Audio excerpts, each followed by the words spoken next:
योग सिद्धांत, यौगिक विभूतियाँ, संयम और सिद्धियाँ। कल हम पढ़ रहे थे कि संयम प्राप्त योगी अपने संयमित चित्त के आधार पर जिस वस्तु के तत्व को जानना चाहता है उसे स्पष्ट रूप से जान लेता है।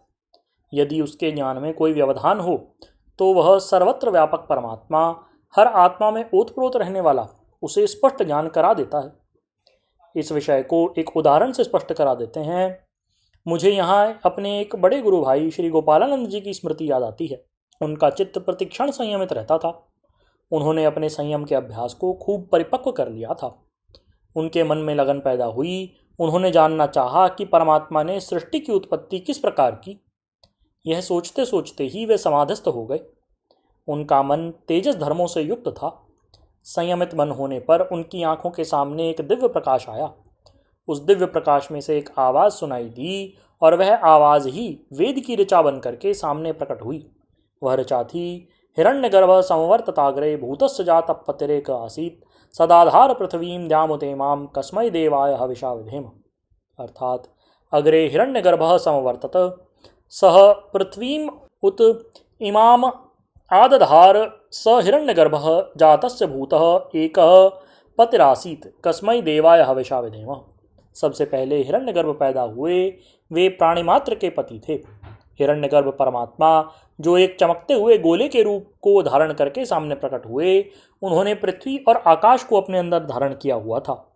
वह परमात्मा सुख स्वरूप एवं प्राणिमात्र का पति है। उस कल्याणकारी देव के लिए हम अपने हृदय में श्रद्धा धारण करें। श्री ब्रह्मचारी गोपालानंद जी ने जिस समय इस ऋचा को अपने कानों से सुना, उसी समय उस अध्यात्म गुरु परमात्मा की कृपा से सृष्टि का उत्पत्ति क्रम उनके सामने प्रकट हुआ और परमात्मा ने सृष्टि किस प्रकार बनाई इसे वे भली प्रकार जान गए। इस सूत्र पर व्यासदेव जी ने जो अपना भाष्य लिखा है वह भी सुविज्ञ पाठकों के ज्ञान के लिए यहाँ बताना उचित होगा।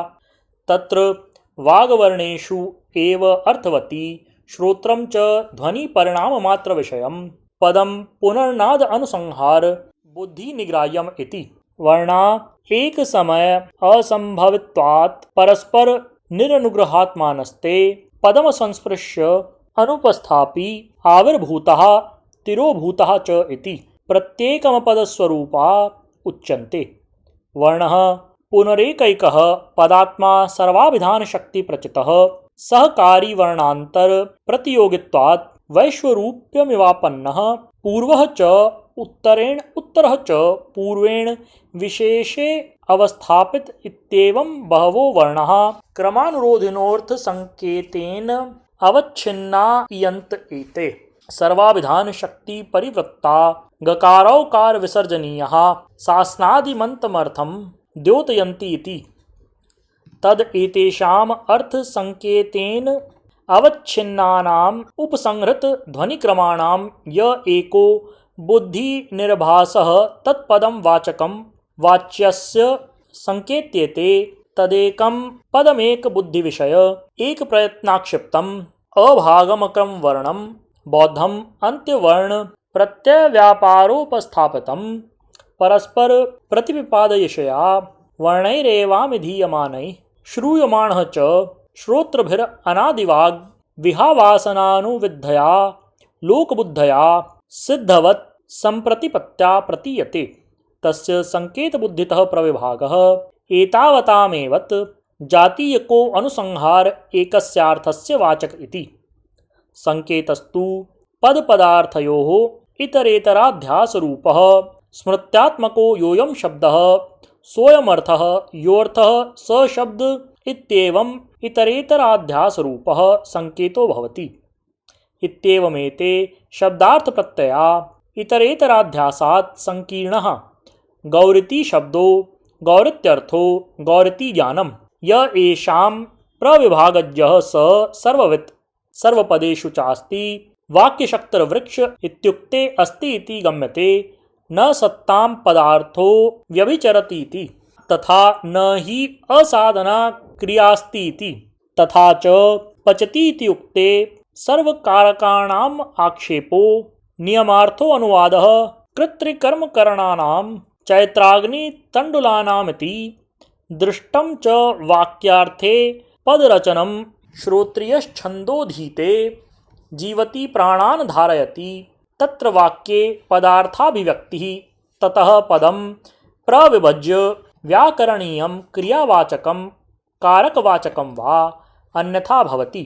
अश्वः अजापय इत्येवमादिषु नामाख्यात सारूप्यात् अनिर्जातं कथं क्रियायाः कारके वा व्याक्रियेतेति तेषां शब्दार्थ प्रत्ययानां प्रविभागः तद्यथा श्वतते प्रासाद इति क्रियार्थः श्वेतः प्रसादः इति कारकार्थः शब्दः क्रियाकारकात्मा तदर्थः प्रत्ययः च कस्मात् स्वयम् इति अभिसंबंधात् एकाकार एव प्रत्ययः संकेत इति यस्तु श्वेतोर्थः स शब्द प्रत्ययोर आलम्बनीभूतः स हि स्वाभिर अवस्थाभिर विक्रियमाणो न शब्द सहगतो न बुद्धि सहगतः एवं शब्द एवं प्रत्ययो नेतरेतर सहगत इति अन्यथा शब्दो अन्यथा अर्थो अन्यथा प्रत्यय इति प्रविभागः एवं तत्प्रविभाग संयमात् योगिनः सर्वभूत रूप ज्ञानम समहद्यत इति